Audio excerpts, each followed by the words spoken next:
Esse texto é fácil de entender. Nós aprendemos isso com facilidade aqui.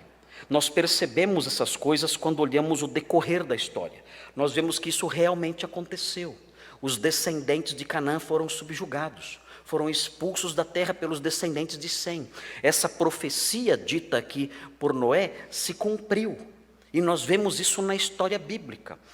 E percebemos, a partir da perspectiva que estamos agora, lendo a história depois dela já acontecida, nós percebemos a força que isso deve ter tido em termos de encorajamento para o povo judeu conquistar a terra prometida. Mas um texto como esse pode trazer alguns problemas para nós hoje. E que problemas um texto como esse pode trazer para nós hoje? Bom, em primeiro lugar, o primeiro problema que um texto como esse pode trazer para nós hoje é a ideia de que nós temos força para pronunciar maldições. E pior, temos força para pronunciar maldições que pegam. Nós podemos rogar praga. E se eu rogar praga, a praga pega. Num povo como o nosso, um povo supersticioso como o nosso, encontra-se aqui, no nosso meio, né, no nosso povo, na nossa terra, não talvez no nosso meio aqui, mas na nossa terra, terreno fértil para esse tipo de coisa. Há algum tempo atrás, os irmãos sabem, vários anos atrás, surgiu um livro chamado Há Poder em Suas Palavras. E dizia esse livro que se você pronunciar alguma coisa, isso pode acontecer. Se você pronuncia algo bom, esse algo bom se concretiza na realidade ao seu redor. E o autor desse livro ensina o seguinte: olha, Deus fez o mundo pela palavra, Ele pronunciou, Ele disse, haja luz. Qual foi o efeito disso? Houve luz. Haja isto, haja aquilo. O que aconteceu? Houve isto, houve aquilo. E eles estão vendo? As palavras têm poder. Amigos, irmãos, as palavras de Deus têm poder. Mas nós não somos deuses. Não há poder em nossas palavras. Quando a Escritura diz, em dado momento, que há poder em nossas palavras, ela quer dizer com isso que nós podemos dizer coisas que prejudicam os homens, ou constroem os homens. Nós podemos dizer palavras que ferem, que destroem alguém. Nós podemos ofender alguém profundamente, ou podemos edificar alguém profundamente, com as palavras que nós pronunciamos. Esse ensinamento bíblico não diz que nós podemos mudar a realidade ao nosso redor, ao nosso bel prazer, a partir daquilo que nós pronunciamos. E este livro diz essas coisas, que se eu disser alguma coisa, aquilo vai acontecer. Se eu tenho um desejo, eu devo dizer isso. Não basta eu suplicar a Deus, eu tenho que falar isso. E se eu falar isso então vai acontecer. E a partir daí então surgem outras invenções, outras ideias. Eu me lembro de alguém que certa vez disse, olha, eu gostaria de comprar um carro novo. E aí alguém disse, gente, fala amém, fala amém, fala amém. Aí por quê? Porque a Bíblia fala, se 2 ou 3 concordarem numa coisa, isso vai acontecer. É como se fosse uma espécie de feitiçaria. Se eu disser as palavras certas, a coisa acontece. É como se Deus fosse uma força cósmica que eu posso manipular através das coisas que eu digo. Se eu digo a fórmula certa, se eu pronuncio a fórmula certa, então essa força cósmica que nós chamamos de Deus não tem escolha. Tem que fazer aquilo que eu pronunciei da forma certa. E nós então vamos criando, o meio evangélico brasileiro vai criando essas bobagens todas. Surgem ideias de maldição hereditária. Nós aprendemos no passado ideias sobre maldição hereditária. Até hoje, as pessoas fazem retiros espirituais e vão para um lugar isolado e ficam lá 3, 4, 5 dias. E naqueles 3 ou 4 ou 5 dias, eles realizam trabalhos, cultos especiais, exercícios espirituais para quebrar maldições hereditárias. Existem casos em que as pessoas dizem, os orientadores dizem que você tem que fazer uma espécie de regressão mental. Porque muitas maldições você adquiriu no útero da sua mãe. Então você tem que regressar até o útero da sua mãe. E as pessoas então ficam em posição fetal, regredindo até os tempos em que estavam no útero da mãe. E ali em posição fetal, então fazem uma oração para quebrar a maldição que aconteceu na época em que eram fetos. E aí quebra a maldição. E essa maldição que era responsável por falta de emprego, por doenças, por problemas familiares, essa maldição então é anulada. E então tem esse efeito retroativo. E então a pessoa volta para os dias atuais, livre daquela maldição que caiu sobre ela quando ela era ainda um feto na barriga da mãe. Eu soube de um caso em que um homem acreditava que ele tinha uma maldição hereditária porque ele era fruto das relações adulterinas do seu pai. Ele dizia, é lógico, eu vou ter uma maldição para o resto da vida, porque eu nasci por causa de um ato maldito, de um adultério.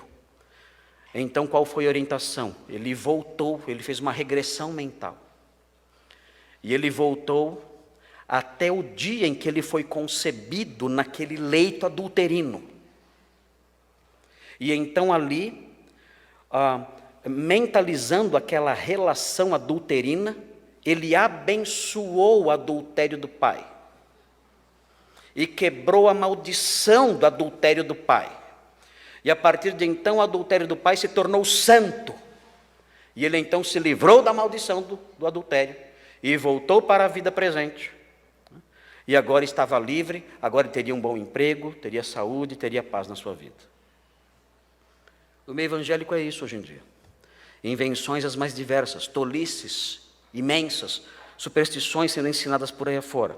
Quando na realidade, quando nós olhamos para um texto como esse, que muitas pessoas usam para dizer, olha aqui uma maldição que pegou, olha aqui uma maldição sendo jogada por um ancestral aos seus netos. Quando nós olhamos para um texto como esse, nós percebemos que na verdade o que existe aqui não é uma frase mágica, não são palavras que são pronunciadas com poder de feitiço, não é isso que acontece aqui.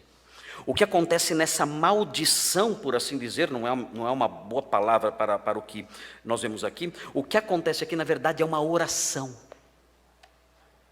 É uma espécie de oração imprecatória. Nós temos isso na Bíblia. E nós percebemos a natureza dessa oração imprecatória quando nós olhamos para o versículo 26. Em que Noé diz, bendito seja o Senhor, isso é uma oração, a linguagem presente aqui sugere isso, seja bendito o Senhor. O versículo 27 repete essa linguagem que evoca a característica de uma súplica, engrandeça Deus a Jafé, é uma súplica de Deus.